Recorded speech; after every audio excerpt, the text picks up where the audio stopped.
చెప్పింది నువ్వేమో ప్యాకాట్లో పట్టుబడ్డా అని చెప్పి ఈ మాట మళ్ళీ నేను రిపీట్ చేస్తున్నాను. ఒక ఆడపిల్ల మీద నిందేసింది, నువ్వు చిన్న ప్యాకాట విషయం మాట్లాడు కొన్ని తప్పు, అది కూడా నేను మానేసుకున్నా, ఎవడో ఇరికించాడు అప్పుడు అనుకుందాం, అయినా వినరు.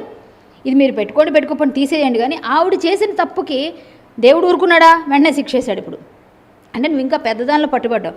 ఇంకా చెప్పాలంటే ఆవిడ గురించి తవ్వితే ఎక్కడ లేని వాటిల్లో కూడా ఆవిడ ఉందని చెప్పి బయటకు వస్తే ఎవరు చెప్పగలరు? అంటే ఇక్కడ ముఖ్యంగా చూస్తే మా మూవీ ఆర్టిస్ట్ అసోసియేషన్ నుంచి ఇందులో హేమ గారు ఒక మెంబర్గా ఉన్నారు. ఇప్పుడు ఆవిడ మెంబర్షిప్ని తీసేస్తారా, తీసేయాలని డిమాండ్ చేస్తారా? మీరు ఏం కోరుతున్నారు అసలు? నేను కోరడమే లేదండి. నేను జాయింట్ సెక్రటరీ, నేను మా అసోసియేషన్ జాయింట్ సెక్రటరీ. నేను కోరడమే లేదు. విష్ణు గారు కేన్స్లో ఉన్నారు, అక్కడ ఇంటర్నేషనల్ అక్కడ ఒక అవార్డ్ ఫంక్షన్స్లో ఉన్నారు. ఆయన కేన్స్ నుంచి రాగానే అక్కడి నుంచి వచ్చిన వెంటనే ఆయన మాకు తెలిసి ఈసీ మెంబర్ పెడతారు, ఎమర్జెన్సీ ఈసీ మెంబర్స్ అందరూ కలిసి కూర్చుంటాము, మాట్లాడతాము. మా ఆఫీస్ బేరర్స్ అందరూ కూర్చొని మాట్లాడి దానిలో డిసిప్లినరీ యాక్షన్ తీసుకుంటారు. నాకు తెలిసినంతవరకు ఎంతోమందికి తీసుకుంటారు. అంటే ఈ జరిగిన సిచ్యువేషన్ బట్టి చూస్తే హమ్మగారిని సస్పెండ్ చేసే అవకాశం అయితే ఉంది రూల్స్ ప్రకారం. అసలు ఈ రూల్స్ ఏ విధంగా ఉంటాయి ఆ మూవీ ఆర్టిస్ట్ అసోసియేషన్ సంబంధించి?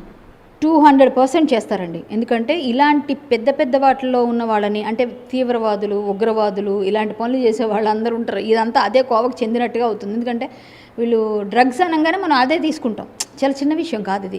అంటే బాంబులు వేస్తేనే తీవ్రవాదులు, ఉగ్రవాదులు కాదు. కొంచెం వేరే విషయాల్లో కూడా మనం తీసుకునే కంటెంట్ దాన్ని బట్టి దాని పరిస్థితి మారిపోతుంది. ఇది ఉగ్రవాదులతో సంబంధం లేకపోయినప్పటికీ అలాంటి దగ్గర ఎక్కువ మంది పట్టుబడుతుంటారు కాబట్టి వాళ్ళకని వీళ్ళు డేంజర్ అని మాట్లాడే వాళ్ళు ఉంటారు. సో ఏంటంటే అక్కడ ఈమె తీసుకుందా లేదన్నది బ్లడ్ శాంపిల్స్, హెయిర్ శాంపిల్స్ని బట్టి ఆవిడకి శిక్ష ఎంతవరకు పడుతుంది, ఏ ఎఫ్ఐఆర్లో ఏ సెక్షన్ వేశారు అనేది తెలుస్తుంది తర్వాత. అది వేరే విషయం. కానీ ఇప్పుడు ఆమెను సస్పెండ్ చేస్తారన్నది నాకు తెలిసిన నా నాలెడ్జ్లో ఉన్న మూవీ ఆర్టిస్ట్ అసోసియేషన్ బైలాస్లో ఉన్న ప్రకారంగా ఇలాంటివి ఏవైనా వాటిలో ఉన్న వాళ్ళని సస్పెండ్ చేసే అవకాశం ఎక్కువ ఉంది. మళ్ళీ ఎంతకాలం వేస్తారు ఆ తీవ్రతను బట్టి అది 5 years, 2 years, 1 year, 6 months అన్నది ఉంటుంది. అసలు మా అసోసియేషన్ రూల్స్ ఏం చెప్తున్నాయండి అసలు ముఖ్యంగా చూస్తే? దాంట్లో మీరు ఆల్రెడీ ఇలాంటి వాళ్ళని క్షమించమని ఎక్కడ రూల్స్లో లేవండి. బైలాస్లో ఎక్కడైనా సరే ఇలాంటివి ఏమైనా అసాంఘిక కార్యకలాపాలు పాల్పడిన వాళ్ళకో, లేకపోతే మా అసోసియేషన్ని తూలనాడిన వాళ్ళకో, ఇంతకుముందు మాట్లాడిన హేమ ఎందుకు మాట్లాడలేదు అంటే ఇప్పుడు కొత్తగా అమెండ్మెంట్స్ చేశారు. అసోసియేషన్లో ఎవరు కూడా తల్లి లాంటి మాని స్టేజ్ల మీదకి ఎక్కి టీవీల ముందుకెళ్ళి మా గురించి తప్పుగా మాట్లాడకూడదు. మీరు ఏం మాట్లాడినా కట్టుబడి మాట్లాడాలి తప్ప అనవసరంగా వాళ్ళ మీద నిందలేయడం, ప్రెసిడెంట్ మీదో, ఆఫీస్ బేరర్స్ మీదో, ఇంకొకరి మీద. ఇంతకుముందు మాట్లాడిన వాళ్ళు ఎవరు ఇప్పుడు ఎందుకు మాట్లాడలేదంటే ఈ రూల్స్ అమెండ్మెంట్స్ చేయడం వల్ల. ఇప్పుడు ఉన్న దాని ప్రకారంగా ఇలాంటి చేసిన వాళ్ళకి ఎవరికైనా శిక్ష పడుతుంది.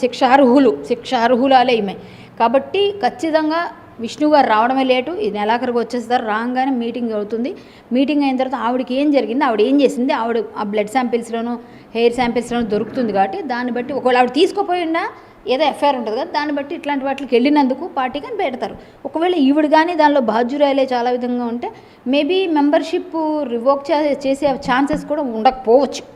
అట్లాంటి పరిస్థితి కూడా లేకుండా మొత్తానికి టోటల్గా ఉండి ఏమో నా నాలెడ్జ్ నేను ఎలా చెప్పగలను, అది నేనేమీ తీసుకోలేను. నేను కాదు కదా డెసిషన్ తీసుకుని, నా ఊహకు నేను మీరు అడిగారు కాబట్టి చెప్తున్నాను. ఏదేమైనా విష్ణు గారే చేస్తారు. విష్ణు గారు ప్లస్ బాలకృష్ణ గారు, మన పరుచూరి గారు, శివకృష్ణ గారు, జయప్రద గారు, ఇలా ఉన్న అన్నపూర్ణమ్మ గారు, ఇలా పెద్దవాళ్ళందరూ ఉంటారు. వాళ్ళందరూ కమిటీలో కూర్చొని మోహన్ బాబు గారు ముఖ్యంగా వీళ్ళందరూ కూర్చొని విష్ణుబాబు అలాగే మా ఈసీ మెంబర్స్తో కలిసి డిస్కస్ చేసి ఖచ్చితంగా దీని మీద యాక్షన్ అయితే ఉంటుంది. హేమ గారు అయితే మాత్రం ఇందులో శిక్షార్హురాలు. ఇక ముందైనా చేసిన తప్పుని మీడియాని, పోలీసుల్ని తప్పుదో పట్టించకుండా, నేనే పెద్ద మొత్తం ఇండస్ట్రీకి అని చెప్పి ఓవర్ యాక్షన్ చేయకుండా, పిచ్చి పనులు చేయకుండా, అందరి మీద బురదలేసేసి వీళ్ళది వాళ్ళది అని చెప్పి నోరుంది కదా ఇష్టం చెప్పి పాడేసుకుంటే పెద్ద నోరులు ఉన్నారు. మాలాంటి వాళ్ళు ఇంకా ఉన్నారు. అనవసరంగా ఎవరిని ఒక మాట అనకమ్మా, ఒక మాట అంటే మనకు కూడా తిరిగి తగులుతుందని తెలుసుకో. కర్మ రిటర్న్స్ అంటారు. ఇదే ఎవరినైనా ఒక నిందేసేటప్పుడు అది మళ్ళీ వెనక్కి తిరిగి వచ్చేస్తుంది, మనకి బౌన్స్ బ్యాక్. కాబట్టి నువ్వు చాలా పెద్ద కేసులు ఇరుక్కున్నావు, అది నీకు తెలుస్తలేదు. ఇక ముందైనా సరే ఎవరి మీద ఎవరెవరి మీద అయితే నువ్వు మాట్లాడావో, ఎవరెవరి మీద ఏమైతే అన్నావో, ఈరోజు అందరి తాలూకా ఏమంటారు మనసు బాధ ఉంటుంది, మానసిక క్షోభ. కొంచెం మనసు బాధ పెడితే ఖచ్చితంగా అవతల వాళ్ళు తగులుతుందంటారు కదా, అదే ఇప్పుడు తగిలిందంట. నేను అలాంటి పార్టీకి నువ్వు వెళ్ళడమే పెద్ద తప్పు. అంత డ్రగ్స్ తీసుకునే దగ్గరికి వెళ్ళి నువ్వు తీసుకోపోయినా తాటి చెట్టు కింద కూర్చొని పాలు తాగుతున్నానన్నా కూడా కళ్ళే తాగేవంటారు. కాబట్టి పరిస్థితి అలా వచ్చింది. ఎవరిని అనుకో, ఒక ఆడపిల్లగా నేను బాధపడుతున్నాను, నీ పరిస్థితికి జాలి పడుతున్నాను. చాలా ఫీల్ అవుతున్నాను. ఒక చెల్లి అంటావు కదా, అక్కగా నిజంగా నువ్వు బాధలో ఉన్నావని నేను మెసేజ్ కూడా పెట్టాను, ఎలా ఉంది అక్క ఏంటి పరిస్థితి అని. నువ్వు బాగుండాలి, సేఫ్గా మంచి రిజల్ట్ రావాలని కోరుకున్నాను. బట్ నువ్వు చేసినవి అయితే అందరికీ బాధ అనిపించింది కాబట్టి ఇలాంటి వాటిలో వెళ్ళి ఇరుక్కోవడం కరెక్ట్ కాదు. ఇప్పటికైనా కొంచెం నోరు అదుపులో పెట్టుకుంటే బాగుంటుంది. ఇంకోటి ఏంటంటే ఇవాళ ఇందాక ఏదో బిర్యానీ వండుతున్నట్టుగా ఏదో పాత పోస్టో కొత్త పోస్టో కానీ, ఒకవేళ కానీ పాత పోస్ట్ అనుకోండి, ఆ బిర్యానీ ఎలా ఉన్నట్టు డైవర్ట్ చేయడానికి పెట్టారు అంటున్నారు, బయట అంటున్నారు పాత పోస్ట్ అని. ఒకవేళ కొత్త పోస్టే కానీ అదైతే మీకు ఎంత బాధ్యత లేదో బాధ్యత రాహిత్యం కనిపిస్తుంది అక్కడ. ఇంత పెయిన్లో ఉండి ఇలాంటి పెద్ద కేసులో ఉండి నవ్వుకుంటే నేను బిర్యానీ వండుకుంటున్నాను, ఇంట్లోనే ఉన్నాను, మళ్ళీ ఇంకో డైవర్ట్ చేయడం నచ్చలేదక్క నువ్వు చేసిన పని అయితే. ఇక్కడ ముఖ్యంగా చూస్తే మూవీ ఆర్టిస్ట్ అసోసియేషన్కి సంబంధించి ఆల్రెడీ ఈసీ మెంబర్గా ఉన్నారు. మిగిలిన వాళ్ళు ఎవరన్నా, అంటే ఇప్పుడు హేమ గారి పేరు అయితే వినిపిస్తుంది, చాలామంది టాలీవుడ్కి సంబంధించినటువంటి నటీనటులు ఉన్నారని, వాళ్ళ పేర్లు ఏమన్నా ఇతర పేర్లు ఏమైనా బయటపడ్డా మీకు తెలుసు? లేదండి, నాకైతే ఎవరికి అనిపించలేదు. శ్రీకాంత్ గారు ఇంట్లోనే ఉన్నారని ఆయన చేశారు, జానీ మాస్టర్ కూడా చేశారు, ఈవిడ చేశారు. ఈవిడ ఫేక్ అని బయటకు వచ్చింది క్లియర్గా. ఎందుకంటే ఈవిడ ఈ డ్రెస్ ఒకటి నేను కూడా నమ్మలేదు ఫస్ట్. ఈవిడ కూడా పాపం ముందేమూలే బయట వచ్చేసి హైదరాబాద్లో ఉంటే ఏముంది మా అమ్మ మేము కానీ అదిగో పూలు అంటే ఇదిగో తోక అంటారు, సరే అప్పుడు ఉందో లేదో వచ్చేసిందేమో ఫేక్ అనుకున్నాం. ఎప్పుడైతే ఈవిడ మిస్లీడ్ చేసిందో అందరినీ, బయటికి ఎప్పుడైతే సేమ్ వాళ్ళ ఫొటోస్ రిలీజ్ చేశారు పోలీసు వాళ్ళు, సేమ్ డ్రెస్లోనే ఉండరు కదా అంత తొందరగా ఎలాగవుతుందండి. అప్పుడు ఒక అరగంటలోనే ఆవిడ వచ్చేస్తుంది హైదరాబాద్. ఎంత ఫ్లైట్లో రావాలని 1 అవర్ పడుతుంది. సో 1 అవర్ నుంచి ఇంటికి రావడం ఇంకో 1 అవర్ మన ట్రాఫిక్కి. సో ఆవిడ మిస్లీడ్ చేసింది అని చెప్పి అందరికి అర్థమైపోయిన తర్వాత మాత్రం నాకు కొంచెం బాధ అనిపించింది. అయ్యో ఆడపిల్ల ఇలా ఇరుక్కుందని. మళ్ళీ ఏంటంటే ఆవిడ చేసినవి ఆవిడకి తగిలేలే, మరి ఏం చేస్తాం, అందరి తలకు ఉసురు పోసుకుంది కదా చాలా మాట్లాడి అని ఫీలింగ్ అనిపించింది. కానీ ఒకటి, ఆవిడ సారీ చెప్పాలి ఫస్ట్ మీడియాకి, పోలీసులకి. అది చేయాల్సిన పని. నేనేదో వచ్చానండి, నన్ను పిలిచారు, ఇన్వైట్ చేస్తే ఆర్టిస్టులం కదా అని అదేదో చెప్పకుండా ఇలా చేయడం వల్ల మాత్రం ఆవిడ ఇరుక్కుందని అనుకుంటా. మీరు ఇంకేదో ఇప్పుడు ఏమి అడిగారు అంటే ఇండస్ట్రీ తరపున ఇంకా ఎవరు అన్నది నాకు తెలిసి క్లారిటీ లేదండి. నేను ఈసీ మెంబర్ కాదు, జాయింట్ సెక్రటరీ నేను, అందుకనే మా అసోసియేషన్ గురించి నేను అంత అథెంటికేటెడ్ మాట్లాడుతున్నా కూడా. చెప్పండి. ఇంకొకటి చూస్తే ముఖ్యంగా ఈ రేవ్ పార్టీలు కానీ డ్రగ్స్ కానీ పాల్గొంటున్నటువంటి వాళ్ళు చాలామంది ఉన్నారు, ముఖ్యంగా సెలబ్రిటీస్. అందులోనూ తెలుగు ఇండస్ట్రీ అయితే అంతర్జాతీయ ఖ్యాతి అయితే ఉన్నటువంటి పొజిషన్. అసలు ఇట్లాంటి వాళ్ళని ఎలాంటి శిక్ష వేయాలంటారు? అటు మూవీ ఆర్టిస్ట్ అసోసియేషన్ కావచ్చు, ఇతర శిక్షలు కానీ, అంటే ఏం చెప్తారు మీరు దీని గురించి? అంటే ఆడైనా మగైనా శిక్ష వేయాలండి ఎవరైనా. తప్పుడు అంటే ఈ డ్రగ్స్ అనేది అది పిల్లల భావితరాలని చెడగొట్టేవి ఇవన్నీ పార్టీలు. రేవు పార్టీలు ఏంటండి, రేవు పెట్టకుండా మంచి కర్ర పట్టుకొని మంచి రేవు పెడితే బాగుంటుంది. రేవు పార్టీలు అంటే విడతనం పెరిగిపోయి పిచ్చిగా డ్రగ్స్ వేసేసి 300-400 మంది 100 మంది అంటే వీడి డబ్బులు కట్టాలంటే వీడంతా డబ్బులు దండుకుంటుంటే 50-60 లక్షలు ఆ పార్టీ అంటది. ఎందుకండి, చక్కగా నువ్వు అంత ఎంజాయ్ చేయాలనిపించింది, నీకు అంత అలవాటు ఉంది, ఏదో ఉంది, చక్కగా అమ్మా నాన్నతో బయటికి వెళ్ళి సరదాగా ఒక రెస్టారెంట్లో కూర్చొని తినేసి మంచిగా ఏదన్నా మంచిగా ఎంజాయ్ చేయొచ్చు. లేదంటే కులుమనాలో కొడైకెనాల్లో వెళ్ళి 4 రోజులు చక్కగా హ్యాపీగా ఫ్యామిలీని తీసుకొని తిరిగితే డబ్బులు ఈ డబ్బులని తాగేసి ఊగేసి ఫుల్ మత్తులో జోగిపోయి ఒకరికొకరు పొడి చేసుకొని తిట్టేసుకొని కొట్టేసుకొని ఏం పార్టీలు అండి ఇవన్నీ. కల్చర్ని మొత్తం నాశనం చేసి పాడదొబ్బుతున్నారు మొత్తం అంతాను. ఇంకా చెప్పాలంటే ఇండస్ట్రీకే ప్రతిదీ ఆపాదిస్తారు. మా కర్మగాలి ఎలాంటి వాళ్ళు కొంతమంది దొరుకుతారు కాబట్టి, కర్మకాలి ప్రతి దగ్గర ఎవరో ఒకరు ఇండస్ట్రీ వాళ్ళు దొరుకుతారు కాబట్టి ఒక్కళ్ళు చేస్తే మొత్తం ఇండస్ట్రీ వాళ్ళే ఇండస్ట్రీ మొత్తం అందరినీ వేస్తారు.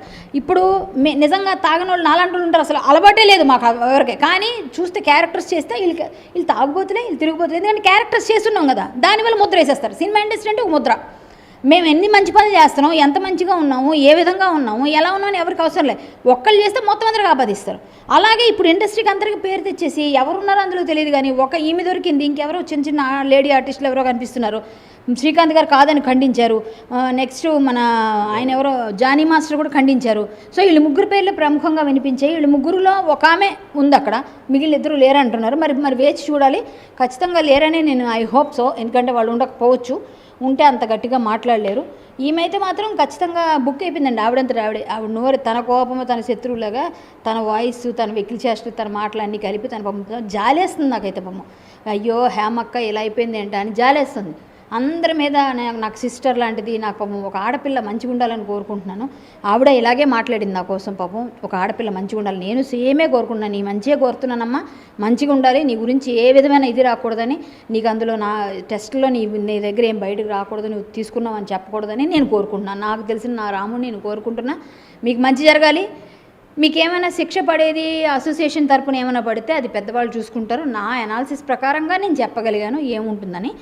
మేబీ అందరితో పాటుగా ఎవరిని చేసినా ఎవరైనా ఒకటే, rule is rule, rule for all. కాబట్టి ఆవిడని సస్పెండ్ అయితే కన్ఫామ్గా చేస్తారు, అది నేను చెప్పగలను బల్ల గుద్ది నొక్కి ఒక్క నుంచి. మొత్తానికి చూడొచ్చు, తెలుగు మూవీ ఆర్టిస్ట్ అసోసియేషన్ నుంచి హేమ గారి మీద ఖచ్చితంగా వేటుపడుద్ది. అధ్యక్షుడు మంచు విష్ణు వచ్చిన తర్వాత దీని మీద చర్యలు తీసుకునే అవకాశం అయితే ఉంటుంది. కానీ ఆ తెలుగు ఇండస్ట్రీకి సంబంధించి ఒకరిద్దరు దొరికినా కూడా మొత్తం ఇండస్ట్రీ మొత్తానికి ఈ డ్రగ్స్ కానీ ఇతర రేవ్ పార్టీ లాంటి వాటిని ఆపాదించి ఆ ఇండస్ట్రీ పరువు పోయేలాగా చేస్తున్నారు. ఖచ్చితంగా హేమ తన నోటి నుంచి వచ్చిన ఒక్కొక్క మాట, ఒక్కొక్క విమర్శ చేసినటువంటి వ్యాఖ్యలే తిరిగి తనకి కొట్టాయి తప్ప వేరే ఉద్దేశం ఏమీ కాదు. ఇది ఆమె ఎట్లాంటి ఇబ్బందికర వాతావరణం లేకుండా తన బాడీలో ఏ విధమైనటువంటి డ్రగ్స్ శాంపుల్స్ దొరకకుండా బయటపడాలని నేను కూడా కోరుకుంటున్నానని కరాటి కళ్యాణి గారు చెప్తున్నటువంటి పరిస్థితి. కెమెరామెన్ మురళితో రాజు, బిగ్ టీవీ, విశాఖపట్నం.